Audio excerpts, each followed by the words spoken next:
চলো আজকে তোমাদের সাথে একটা রেসিপি শেয়ার করি। রেসিপিটা হলো আলুর দম। তো আজকে সকাল সকাল না অনেক ইচ্ছে করছিল আলুর দম দিয়ে লুচি খাবো, তাই যেমন ভাবনা তেমন কাজ শুরু হয়ে গেল আমাদের রান্নাবান্নার তোড়জোড়।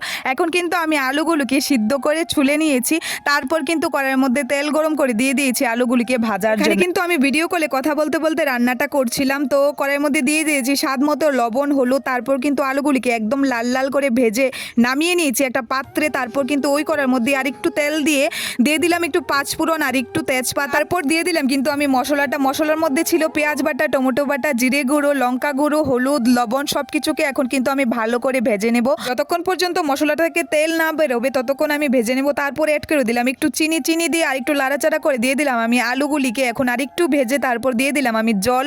ঝোলের জন্য ঝোলটা ফুটে আসলে কিন্তু আমি একটু অ্যাড করে দিয়েছিলাম কস্তুরি মেথি, কারণ এটা থেকে একটু ভালো স্মেল আসে, আমার কাছে ভালো লাগে। তারপর দিয়ে দিলাম গরম মশলা। আর এখন কিন্তু আমার আলুর দমটা একদম রেডি, খুবই সুন্দর এসেছিল কালারটা। তারপর কিন্তু আমি লুচিগুলিকে ভেজে নিচ্ছিলাম। এখানে কিন্তু আমি ফুলকো ফুলকো লুচিগুলিকে ভেজে নিচ্ছিলাম। আর কার কার লোভ লাগছে লুচিগুলি দেখে আমাকে কিন্তু কমেন্টে জানাবে।